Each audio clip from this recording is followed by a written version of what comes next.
Why are you watching this video? You know who number one is. All right, bear with us, though. We might have some surprises in store with our coaches' rankings, 14 all the way up to number 2. Please share the videos and subscribe right here at the Voice of College Football, SEC, as we rank the coaches in the conference. Let's start at number 14 with Clark Lea of Vanderbilt. So the first two coaches have never coached in the head coaching position at this level. So I'll let you know why I'm separating the two here. Clark Lea, Vanderbilt, difficult spot, of course, trying to win in Nashville. He was a linebacker coach at UCLA, Bowling Green, Syracuse, and Wake Forest. Took over as Notre Dame defensive coordinator in 2018 and has severely upgraded the Notre Dame defense in regards to athleticism and readiness and strength. It's working with better athletes and has made them better athletes. The tremendous improvement of Notre Dame football on that side of the line is evident. We got Clark Lea at number 14, taking over that difficult assignment with the Commodores. At number 13, Shane Beamer, South Carolina. All right, his advantages at this point, without watching either one of them as a head coach in the SEC, he's coached on both sides of the ball, number one. Lee, just a defensive guy, Beamer on both sides of the football. At better programs in the big time, Mississippi State, South Carolina, Virginia Tech, Georgia, and Oklahoma. Also, he's got experience at this program, South Carolina, as I mentioned, under one of the greats, Steve Spurrier, from 2007 through 10. 4 seasons under Spurrier, and his last 3 seasons as an assistant head coach under one of the best, Lincoln Riley at Oklahoma. So for right now, ranking Shane Beamer at 13, Clark Lea at 14. At number 12 is a guy that did a tremendous job. So just because some of these coaches are ranked lowly, somebody's got to be ranked there. That doesn't mean that they're not capable, as is the case with Sam Pittman. What a job he did at Arkansas. This program was arguably the biggest embarrassment in the Power 5. Yeah, there might have been worse teams, possibly at Kansas and Rutgers, but this is Arkansas. They're supposed to win. They're supposed to be competitive. They've got a long, proud, storied history, and they lost 16 consecutive games in the SEC, most of them in blowout fashion. They were losing to games under Chad Morris to the likes of North Texas, Colorado State, Western Kentucky. Sam Pittman comes in, and yeah, they just went 3-7. But if you go below the surface, they were competitive in most games against big opponents. All right, yeah, again, 3-7. They really won the Auburn game, or were robbed of the opportunity to win that game, so they could have been 4-6.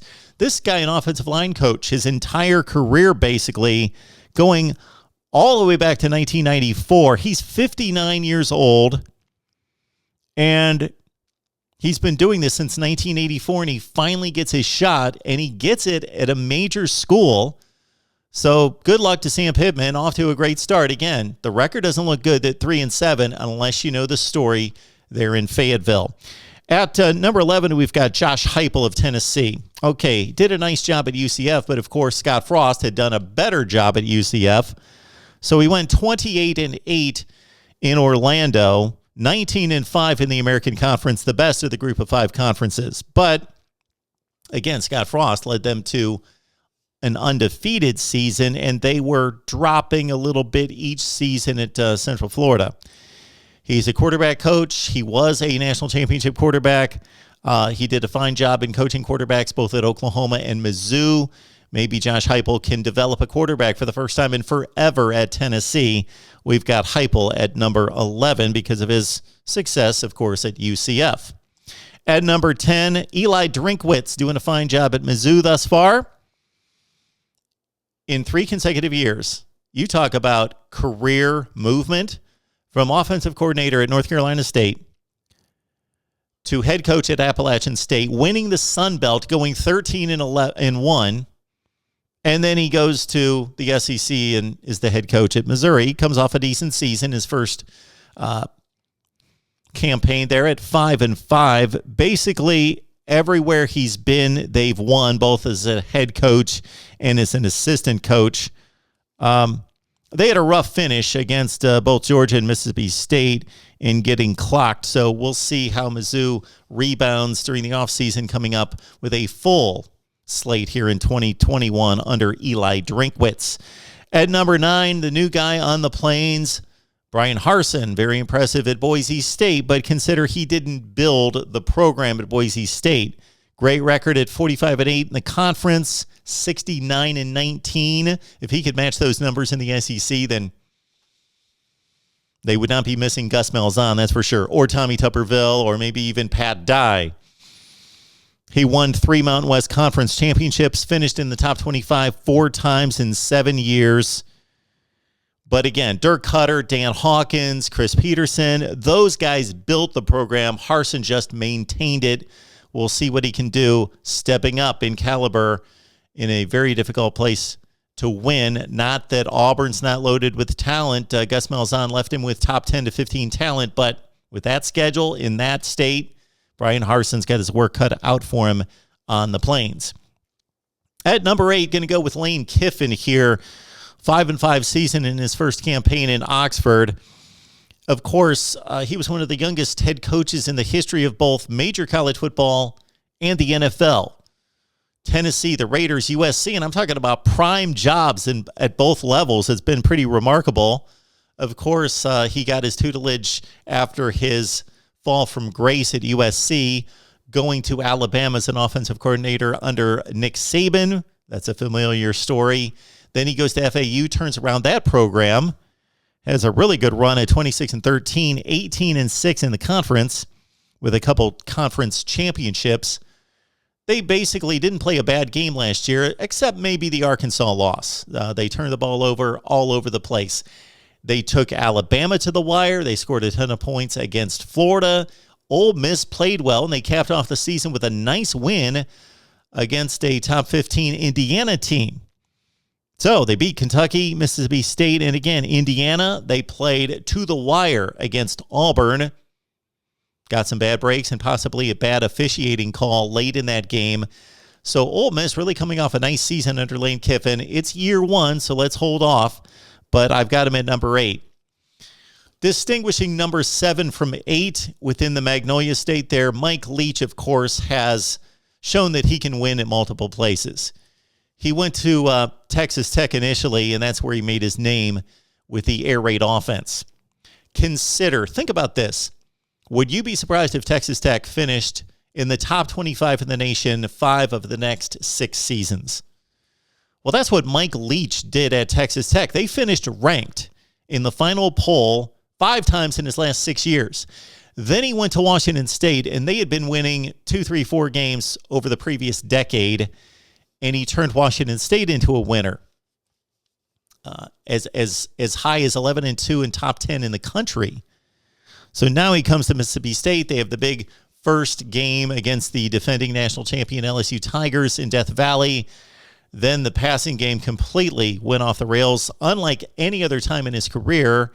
And they actually went to the running game to win going down the stretch to finish a more respectable 4-7. Mike Leach in his second season at Mississippi State checks in at number 7.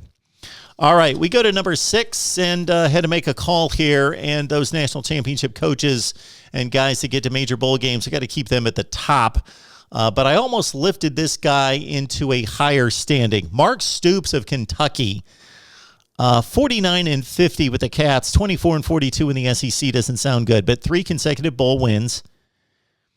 He's basically taken Kentucky from top 75 type status, going 2-10, 3-9, to top 25 to 30 status from 2006 to 2009. This Kentucky team did show under Rich Brooks that they're capable of winning. So it's not a program like a Kansas State or a Kansas that was losing forever. But Kentucky, of course, disregards football in favor of basketball, and Mark Stoops is turning that around. Again, he's showing that it can be done, winning bowl games, and Kentucky should have a fine team here in 2021. Mark Stoops going north to recruit. That's another key decision that he's made to build this Kentucky program, and we've got Stoops at number 6. On to number 5, and the tiebreaker between Stoops and this guy is the national championship. Ed Orgeron, of course, winning it all at 15-0 in 2019. Was that an aberration? We shall see. He had a horrible run at Ole Miss, performed pretty well at USC, might have been a little out of place, but at LSU, 45-14, 28-12 in the SEC. That pretty much matches up with what Les Miles did at LSU if you take the same period of time. All right, he inherited some off-the-field issues that are coming to roost right now. A bit of a bad culture. So we'll see if he's enough of a leader to handle that, to navigate that, and still hold the program together. Again, his 5 seasons, not just on the field, but on the recruiting path, very similar to Les Miles' production.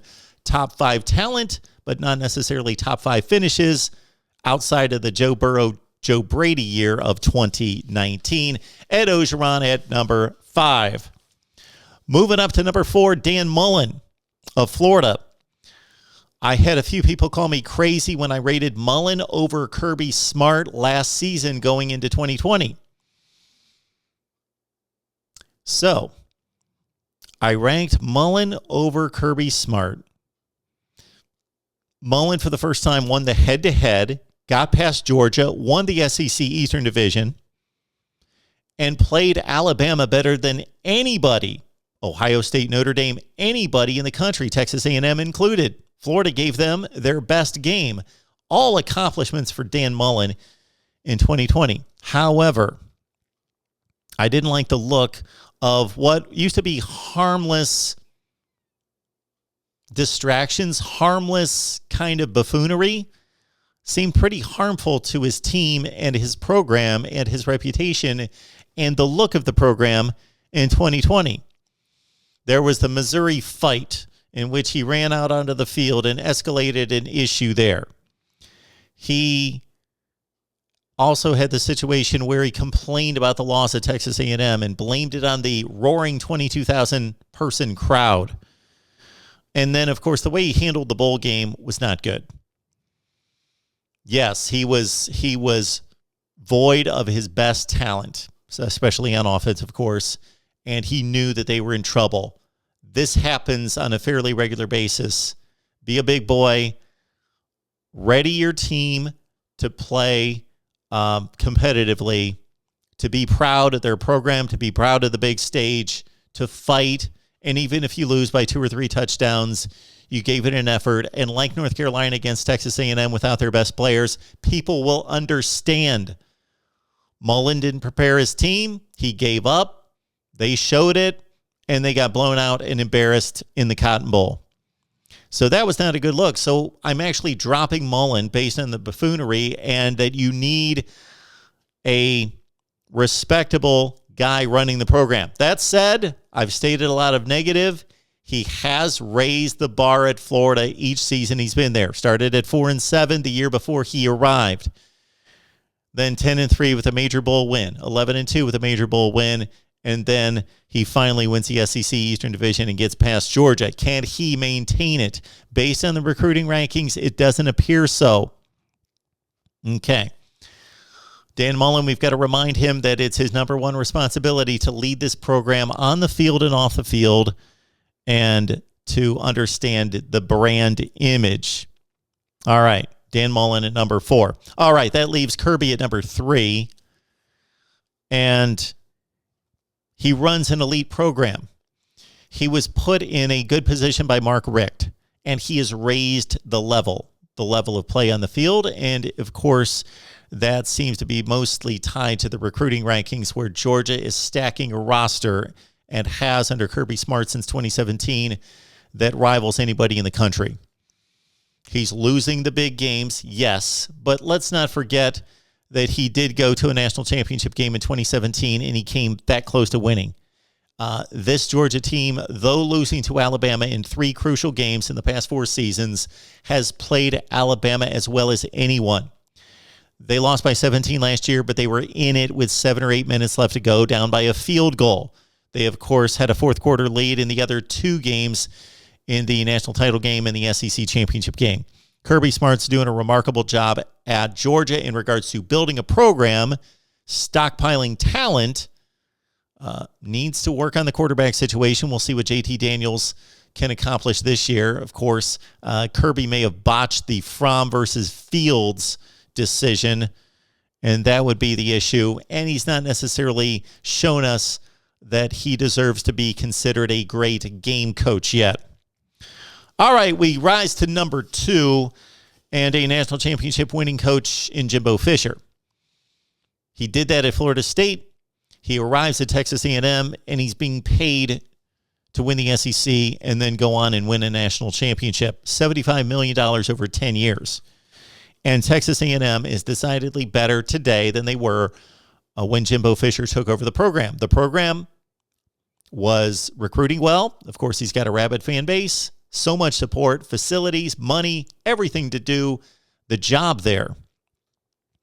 But he's upgraded the roster, and they look primed to make a run if they can solve the quarterback situation and find the guy this season. That's where they're completely inexperienced, of course, and the offensive line as well. Jimbo Fisher, if he was in any other division in college football, my money would be on him to make it out within the next 2 to 3 years. But, of course, they were still 4 touchdowns worse than Alabama last year, and he will have to look at the giant and slay the giant in front of him. But Jimbo Fisher has won a national championship, and he's doing fine things at Texas A&M, coming off a top 4 finish at 9-1. Finally, number 1, lest we even, I didn't write anything down. I didn't look anything up. Nick Saban. Nick Saban's the best coach in the SEC, the best coach in the nation, and I believe that he's cemented his value as the best coach in the history of college football. We don't need to go through the numbers. You can check them out, look them up anywhere. National championships, winning percentage, all of it. The program continues to just rise above the rest. And in a year in which everyone was challenged to communicate to players, to maintain relationships, to remain fit physically because of the obstacles there, he did it better than everybody else once again. And his team by the end of the season was not just the best team in college football, but decidedly, substantially the best in college football. When will it end? We don't know. I am not going to predict any kind of demise for Nick Saban. I'd be the last person to do that because it's been predicted of him in the past, and those people have been wrong. Best coach in college football, Nick Saban, Alabama. Please like, comment on your rankings. We'd love to see your rankings down below in the comments section. And, of course, please share the videos out on social media and subscribe right here at the Voice of College Football, SEC.